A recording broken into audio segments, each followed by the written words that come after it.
नमस्कार दोस्तों। चाइना में एक बड़ी ही अजीब सी बात हो रही है और सोशल मीडिया भरा हुआ है इन पूरी न्यूज़ के साथ।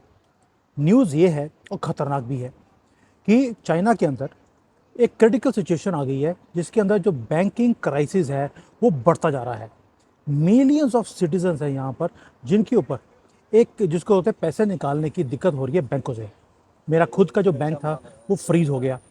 रीज़न ये था कि मैं अपनी वाइफ के अकाउंट में पैसे ट्रांसफ़र कर रहा था हर महीने, क्योंकि हमारी इंस्टॉलमेंट्स जानी होती हैं। उसके ऊपर बैंक ने मेरा अकाउंट फ्रीज़ कर दिया कि तुम इतनी अमाउंट किसी और के अकाउंट में ट्रांसफ़र क्यों कर रहे हो। मैं बैंक टू बैंक ट्रांसफ़र कर रहा हूँ, कैश ट्रांसफ़र नहीं कर रहा, तो भी रिस्ट्रिक्शन लगा दिया। मुझे जाकर वहाँ पर क्लैरिफिकेशन देनी पड़ी। और ये पूरा ट्रेंड जो है ये पूरे चाइना के अंदर है, मेरे अकेले के साथ नहीं है। और जो बैंक के जो कस्टमर्स हैं वो अपना ही पैसा या तो यूज़ नहीं कर पा रहे या निकाल नहीं पा रहे हैं, क्योंकि रिस्ट्रिक्शंस लगा दिए हैं ट्रांसफ़र के ऊपर भी और विड्रॉल के ऊपर भी।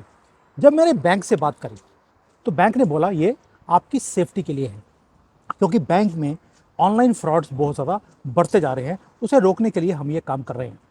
अब मेरी वाइफ है, मेरी वाइफ खुद बैंक में काम करती है, उसने 6,000 रुपये ट्रांसफ़र करने की कोशिश करी अपने पेरेंट्स को। उनका कोई मेडिकल ट्रीटमेंट करवाना था और जब उसने ट्रांसफ़र कर दिया तो बाद में सिस्टम में एक मैसेज आ गया, सिस्टम के अंदर माल फंक्शनिंग हो गई है, क्रैश हो गया है, वो पैसे ट्रांसफ़र नहीं हो सकते। अब आप सोच के देखिए कि जो डेली की जो लिमिट है वो 3,000 या 5,000 आरएमपी उन्होंने फिक्स कर दी और उसके ऊपर भी स्क्रूटनी की जा रही है।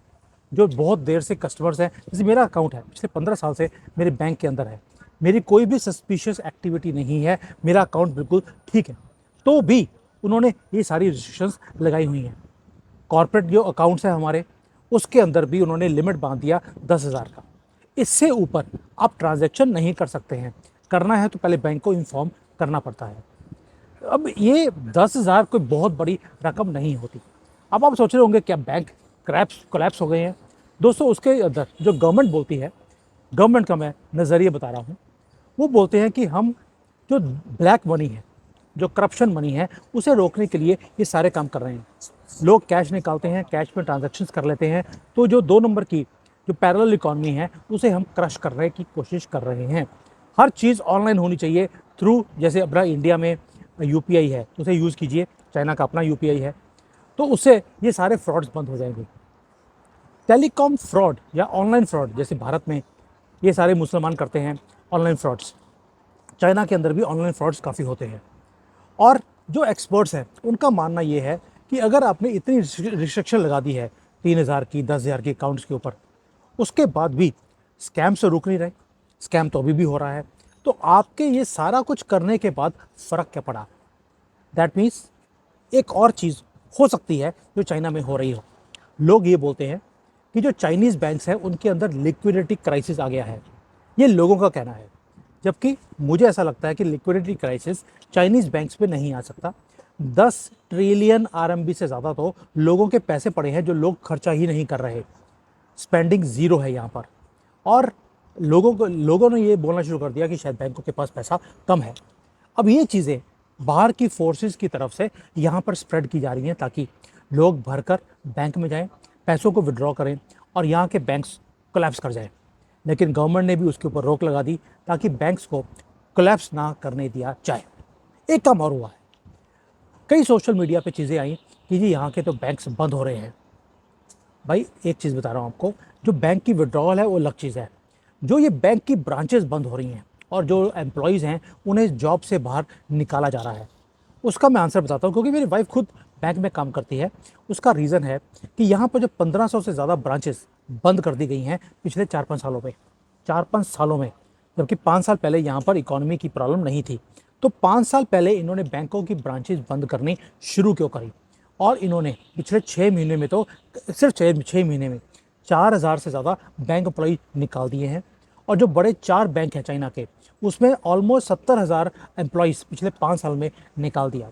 उसका रीज़न है कि यहाँ पे जो बैंक हैं उनकी ब्रांचेज़ हैं वो खाली होती हैं, कोई जाता ही नहीं है।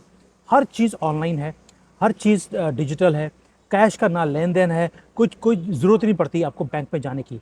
ऊपर से गवर्नमेंट ने कंसोलिडेफाई करना शुरू कर दिया बैंक्स को, छोटे बैंक्स को बड़े बैंक के साथ मर्ज करना शुरू कर दिया। ये कोई आपको वही स्टोरी नहीं दिखती जैसे भारत में है। अगर आप अमेरिका यूरोप में जाएंगे वहाँ पर भी और चाइना के अंदर भी ये न्यूज़ फैलाई जाती है कि भारत की इकॉनमी बहुत डाउन है, यहाँ की ब्रांचेस बंद हो रही हैं, लोगों को बाहर निकाला जा रहा है क्योंकि इकॉनमी ठीक नहीं है। जबकि असलियत ये है कि बैंक जो है उन्होंने कंसोलिडेफाई करना शुरू कर दिया। छोटे छोटे बैंक्स को बड़े बैंक्स में जब मर्ज कर दिया तो एक ही रोड के ऊपर 3-3 ब्रांचेस थी, उन्होंने बंद कर दी। इकोनॉमी का बुरा हाल नहीं है, कंसोलिडिफाई किया जा रहा है। वही कुछ थोड़ा सा चाइना के अंदर भी हो रहा है। मैं ये नहीं कह रहा कि प्रॉब्लम नहीं है, इकोनॉमी में प्रॉब्लम है, लेकिन उसको बचाने के लिए कंसोलिडिफाई करने की कोशिश भी की जा रही है। और जो बैंकिंग सेक्टर है उसे हमेशा ही हम बोलते हैं ये गोल्डन बाउल होता है एक इकॉनमी को आगे लेके जाने के लिए। उसे कभी भी कोई भी गवर्नमेंट कोलैप्स करने नहीं देती है। अब हुआ क्या है, बैंक कंसोलिडिफाई हो रहे हैं, बैंकों से पैसा निकालने की रिस्ट्रिक्शन लगा दिया ताकि बैंक्स कोलैप्स ना करें। तीसरा एक और कर दिया, उन्होंने जो बैंक के स्टाफ हैं उनकी सैलरीज को भी कम किया है। यानी कि एक पूरा मैकेनिज्म बना दिया कि किस तरह से हम इस सिचुएशन में से बाहर निकलेंगे। बैंक्स ने मर्ज करना शुरू कर दिया है एक दूसरे के साथ, स्पेशली जो जैसे कोऑपरेटिव बैंक्स हैं उनका बुरा हाल था, पैसे नहीं थे उनके पास। तो भारत के अंदर भी वही हाल है और पूरे वर्ल्ड में कोऑपरेटिव बैंक्स कभी भी गवर्नमेंट के साथ तो कोऑपरेट करते नहीं हैं, इसलिए उन्हें मर्ज किया जा रहा है। अब ये जो सारी सिचुएशन आई है, ये आई क्यों है और ये भारत के लिए इंपॉर्टेंट क्यों है, आपके लिए इंपॉर्टेंट क्यों है? क्योंकि जिस तरह से भारत अभी राइज कर रहा है ये प्रॉब्लम्स भारत में भी आएंगी। अब जो हुआ है चाइना के अंदर, आपको मालूम है कि यहाँ पे इकोनॉमी का बुरा हाल है, बहुत तेज़ी से चीज़ें नीचे उतरती जा रही हैं। रियल एस्टेट मार्केट का जो बबल था वो फट चुका है, जो एनपीएस हैं बैंक के वो बढ़ते जा रहे हैं, प्रॉफिटेबिलिटी बैंकों की कम होती जा रही है क्योंकि गवर्नमेंट ने ये बोल दिया कि आप जो लोन देते हैं वो सब्सिडी पे दीजिए। जो लोन यहाँ पर 4% पर था आज 3% पर मिलता है चाइना में। उसके ऊपर बैंक को अपनी प्रॉफिटेबिलिटी जो 2% थी उसको कम करके 1% करना पड़ा। अब जब प्रॉफिटेबिलिटी कम है तो उन्हें अपने खर्चे भी कम करने पड़ेंगे। एम्प्लॉयज़ के सैलरीज कम कर दी, ब्रांचेस कम कर दी, कंसोलिडिफाई कर लिया, उसके कारण ये सारी चीज़ें हो रही हैं। एक और भी चीज़ है, जो बैंकिंग क्राइसिस है वो सिर्फ इसी चीज़ों से नहीं होती, आपको एक ब्रॉडर पिक्चर भी एक इकॉनमी की देखनी पड़ती है। क्या इकोनॉमिक ग्रोथ आज की डेट में चाइना की आ रही है? तो आंसर है नहीं, स्लोएस्ट ग्रोथ है पिछले 30 सालों की। ऊपर से जो रियल एस्टेट है उसमें पूरी कोशिश करी गई गवर्नमेंट की तरफ से इसे रिवाइव किया जाए, नहीं हो रहा। भारत में भी पिछले 10 साल में हमने अपने रियल एस्टेट को रिवाइव करने के लिए बड़े काम किए, लेकिन वो आहिस्ता आहिस्ता डेवलप होती है, राइज करती है। चाइना के अंदर भी यही हाल है और ये एक सीरियस ट्रबल का मैटर भी है। जो बड़े बड़े जो डेवलपर्स हैं यहाँ पर जो रियल एस्टेट को डेवलप करते हैं वो डिफ़ॉल्ट करते जा रहे हैं और कई प्रोजेक्ट्स हैं जो अनफिनिश्ड हैं। यानी कि जो बायर है उसे यही समझ नहीं आ रहा कि प्रोजेक्ट मेरा पूरा होगा कि नहीं होगा, इसकी मुझे किस्त देनी चाहिए या नहीं देनी चाहिए। ऊपर से जो लोकल गवर्नमेंट्स हैं जिसको हम स्टेट गवर्नमेंट्स बोलते हैं वो सारी की सारी स्ट्रगल कर रही हैं। क्या आपको यही चीज़ भारत में नहीं दिखाई देती? कंजरवाल था दिल्ली में, बटा बैठ गया। जहाँ जहाँ पे कांग्रेस की गवर्नमेंट है वहाँ पर लेने के देने पड़े हुए हैं। बीजेपी की स्टेट्स भी जो है कोई ज़्यादा बहुत अच्छा नहीं कर रही हैं, यानी कि सारी स्टेट गवर्नमेंट्स भारत के अंदर भी कोलैप्स कर चुकी हैं। इसके ऊपर हमने डिटेल में वीडियो भी बनाया था कि क्या हमें स्टेट गवर्नमेंट्स की ज़रूरत भी है और स्टेट गवर्नमेंट्स का जो रोल था क्या वो निभाया जा रहा है या एक लाइबिलिटी है हमारे ऊपर। अब वो वाली वीडियो देखना ज़रूर, मैंने वो नरेंद्र अग्रवाल जी के साथ बनाई थी वीडियो। अब जो फॉरेन इन्वेस्टमेंट्स हैं चाइना के अंदर वो कम होते जा रहे हैं, यानी कि जो पहले पैसे चाइना में आ रहे थे अभी वो पैसा चाइना से बाहर जाना शुरू हो गया। ऊपर से जो अनएम्प्लॉयमेंट है वो 20% को क्रॉस कर चुकी है चाइना के अंदर। यानी कि ये मल्टीपल फैक्टर्स हैं जिसके कारण थोड़ा बैंक को संभालने के लिए गवर्नमेंट की तरफ से कुछ काम किए जा रहे हैं।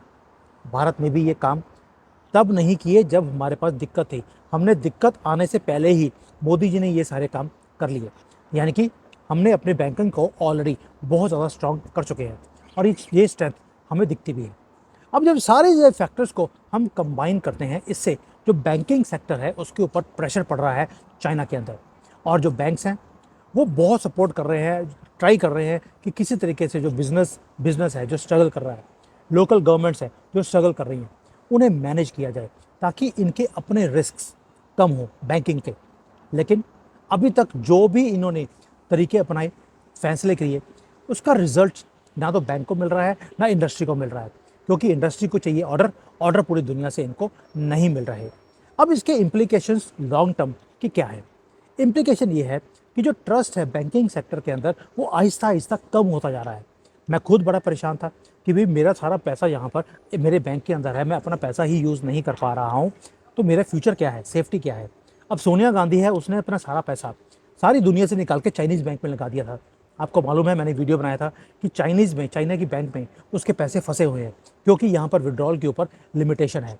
और अगर पैसा लोग निकाल ही नहीं सकते तो कॉन्फिडेंस कैसे बढ़ेगा बैंकों के ऊपर? तो यहाँ पर तो थोड़ा सा कॉन्फिडेंस है वो कम हो रहा है। दूसरा, यहाँ पर इवन एक रिस्क है कि कहीं सोशल अनरेस्ट ना शुरू हो जाए, जैसे जैसे सिचुएशन नीचे जा रही है। मैंने इसके ऊपर भी वीडियो बनाया था कि कई लोग हैं जो सड़कों पे आ गए, अब प्रोटेस्ट करना उन्होंने शुरू कर दिया, क्योंकि उन्हें लगता है कि भाई पैसा मेरा सेफ नहीं है, कंट्री नीचे जा रही है, अपॉर्चुनिटी है नहीं, अब करें तो करें क्या? अब जो गवर्नमेंट है वो क्या कर रही है? गवर्नमेंट भी कॉन्फिडेंस को इंक्रीज करने के लिए काफ़ी काम कर रही है। उन्होंने अभी तक बहुत ज़्यादा पॉलिसीज़ बनाई हैं, लेकिन जो ये सिचुएशन है उसे मैनेज करने में वो अभी तक असफल रहे हैं। अभी आगे क्या करेंगे? आगे जाकर गवर्नमेंट एक और मीटिंग करने वाली है, वो वेट कर रहे हैं कि अमेरिका में प्रेसिडेंट कौन बनेगा।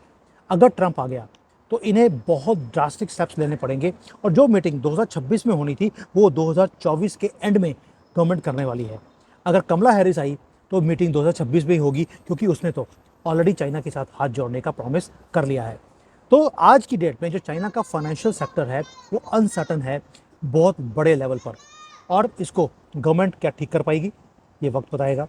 और जो गवर्नमेंट की पॉलिसीज़ है वो इसे अभी तक तो एड्रेस नहीं कर पा रही, ना ही उन्होंने एड्रेस करने के लिए कोई काम किया है। क्यों? वो वेट कर रहे हैं दो चीज़ों की। एक था पहले भारत में किसकी गवर्नमेंट आएगी, क्या मोदी जी 400 पार करेंगे? जब मोदी जी 400 पार नहीं किए, इन्हें विश्वास हो गया कि भाई यहाँ तो बच गए, पप्पू यहाँ पर आग लगा के रखेगा। अभी ये चाहते हैं कि वहाँ पर भी, अमेरिका के अंदर भी ट्रंप ना आ जाए।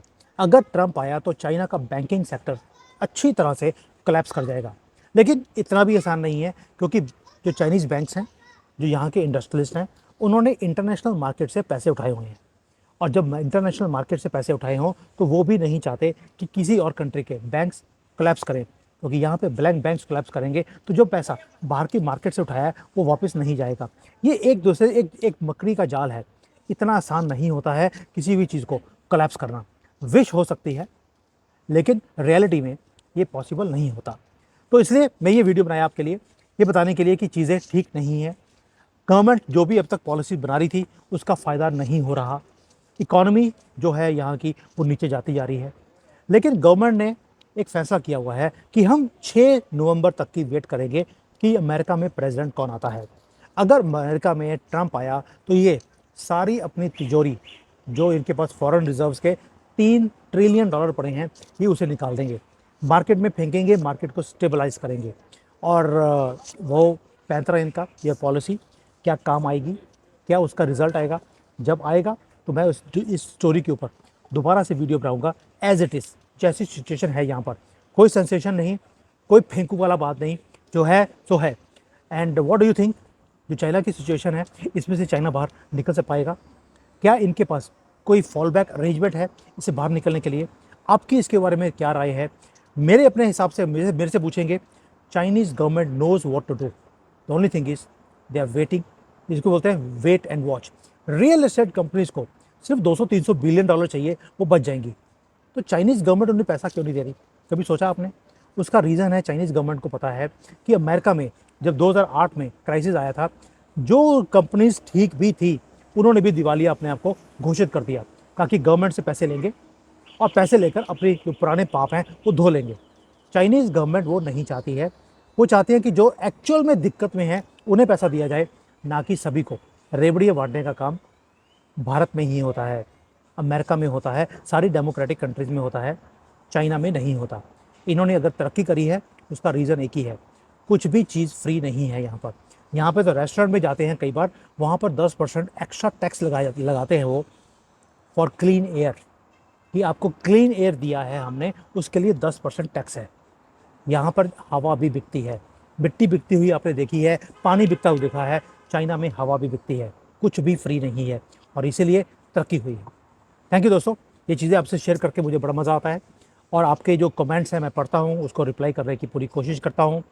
आपका जो प्यार है मुझे मिलता रहता है, आपके सजेशंस मुझे मिलते रहते हैं। और भी कोई आपका सजेशन है जिसके ऊपर आप चाहते हैं कि कोई वीडियो बनाया जाए, प्लीज़ शेयर विद मी।